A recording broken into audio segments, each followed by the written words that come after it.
All right. Good afternoon, everybody. It's more answers for Quora. The question today is, does the Hasidic community have any female rabbis? So the answer that I give to this, which might be different than other people give, is that the main issue that we have with the term rabbi is that it's a masculine term. Similarly, in other religions, you'll have a priest and you'll have a priestess, right? And so Hebrew is a language that is very gendered. There is no neutral gender in Hebrew. Everything is either masculine or feminine. Similarly, in Yiddish, you also have a similar thing. So there's a term that we use for the rabbi's wife, and that is rebbitzin in Yiddish, or rabbanit, or rabbonis in Hebrew. And really, that word doesn't mean the rabbi's wife. The meaning of that word is really essentially a female rabbi. And quite often in the Hasidic world, when we say so-and-so is a rebbitzin, colloquially speaking, it means that she's very pious, very frum, a very pious woman. She's a rebbitzin, meaning she's a female rebbe. And essentially, in most Hasidic communities, the rebbitzin has a position that is not merely the rabbi's wife, but she is the leader of the women, and so in that way she is like a female rabbi in that sense. There have been in Hasidic history women who were venerated as saintly, who were not necessarily married to rabbis or rebbes, and also were respected quite in the same way as a Hasidic rebbe.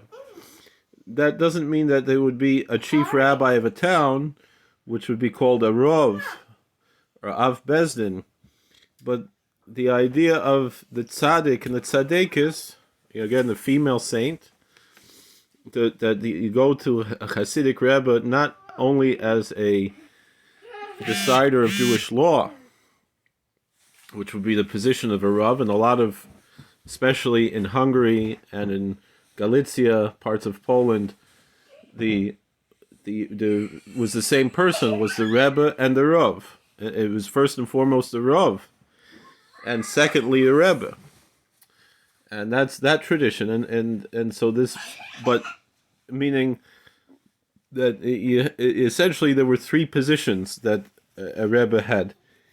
He could be a Rav, the chief rabbi of the town, the Rosh Hashiva, the leader of the seminary, and the Rebbe, the Admor, the Tzaddik, the saint, and it's someone who could give blessings and give advice outside of the realm of Jewish law, but with not outside of not legally outside, but I'm saying advice and adhering to Jewish law, but advice and guidance and blessings beyond just legal matters, right? It's expected that the Rebbe should essentially be all three, especially in Hungary and in Poland and Galicia parts. In Russia, it was separate, and in parts of Congress Poland also it was often separate. The Rebbe was a separate thing, the leader of that community, and the Rav was something else. And so essentially, the position of the Rebbe, of the Tzaddik, a woman could be, in that sense, the Rebbitzin, the Tzaddikis, that to receive, to bestow blessings, to be a spiritual leader, in that sense, above and beyond merely being a decider of law or a teacher. And of course, women are teachers, and nowadays, and even in history, women would be scholars, and sometimes would be, my ancestor, the Chavos Yair Rabbi Yair Bacharach, his grandmother, Rebbitzin Chava, Eva Bacharach, was a scholar of Jewish text, and a scholaress, I guess. And she was respected, and many rabbis would ask her questions And so and that was, of course, in the pre-Hasidic time. But within Hasidic history, although it's really not that different, particularly the Hungarian type of Hasidic communities are much more like the way German communities were in pre-Hasidic times than really the German communities are today, historically speaking. German Jewish, I mean, or the Lithuanian Jewish communities. The more traditional form is the Hasidic, as opposed to the Hungarian and Galician Hasidic, as opposed to the Russian and Polish Hasidic, which was more of a movement. The Hungarian and Galicianer Hasidim were more just traditionalists, and that's the difference between and pietists, but in a very traditional way.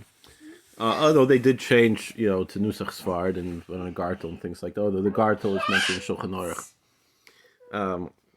But they keep a lot of old traditions. So, for example, they still say Yotzros and things that the Russian and Polish Hasidim don't say. Things like that.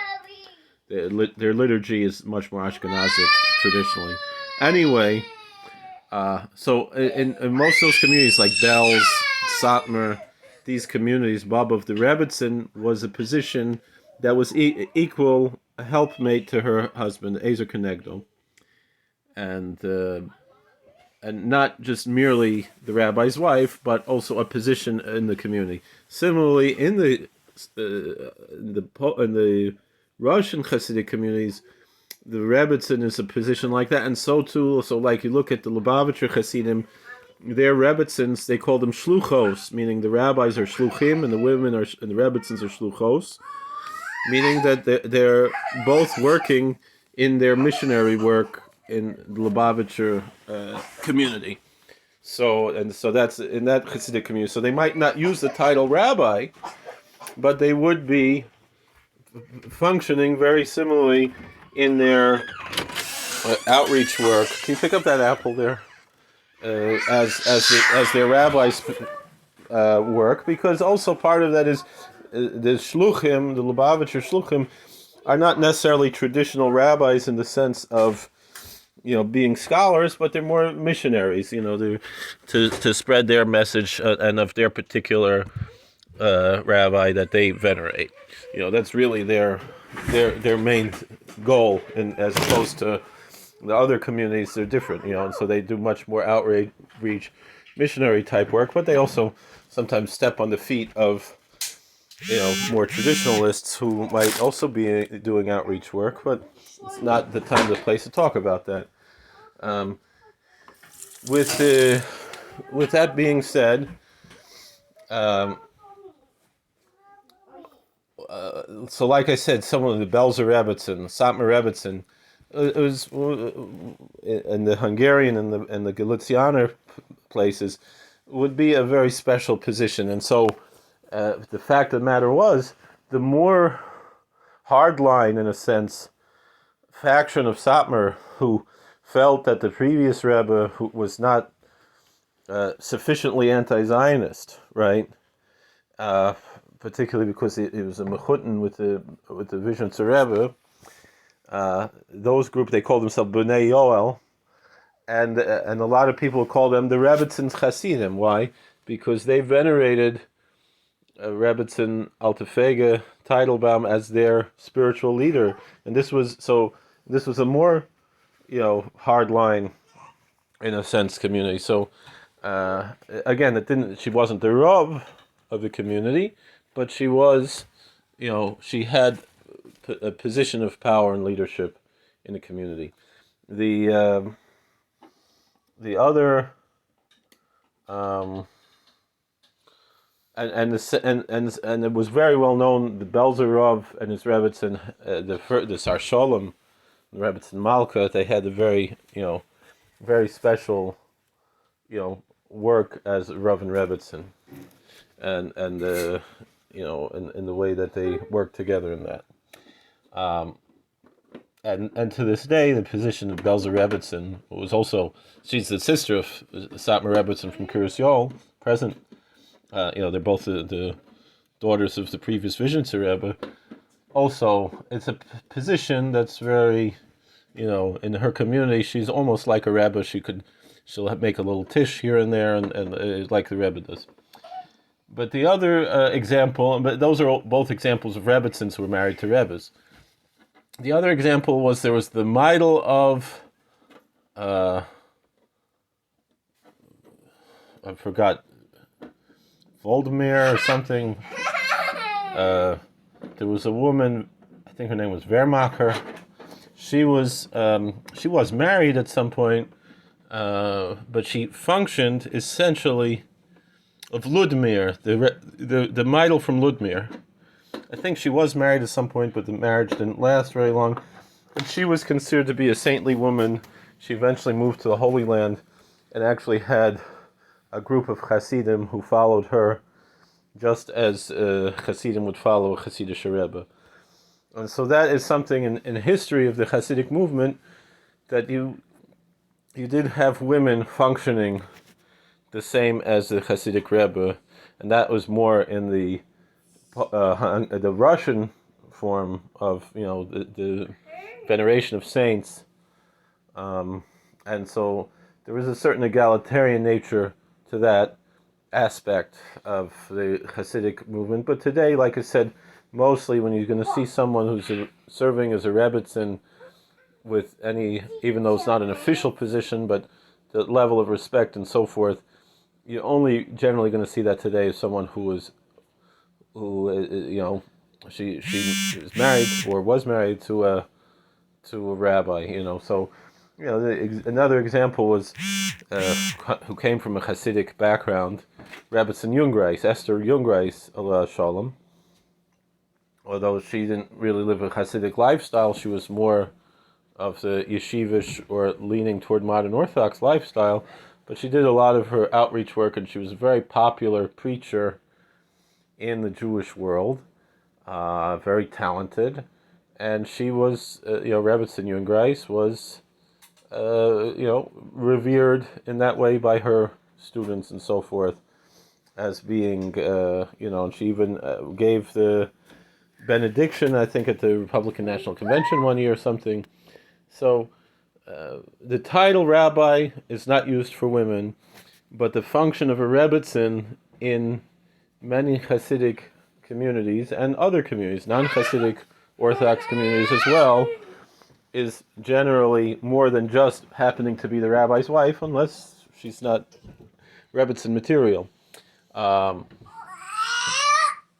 As opposed to in the Reform and Conservative and Reconstructionist movements, the more liberal movements of Judaism, which people get confused. They hear conservative, they think it's right wing, it's really the middle of the road. Those, and it's going more and more to the left, generally, in those communities, women do serve as rabbis, and they use the title rabbi. Again, the function of a rabbi in those communities is very different than what it is in an Orthodox community. It's more of a preacher, although in the conservative movement it is more like a decider of Jewish law and so forth. But in the Reform movement, certainly, since they don't have a concept of Jewish law, how did that turn off so quickly? They don't.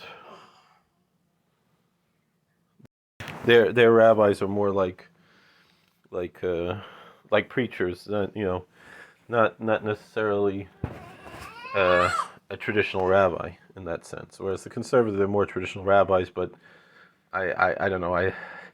Some of the things they come up with are a little out there. But all right, thank you for watching. God bless. Please like, share, and subscribe. Comment. See you later. How do I turn this thing off?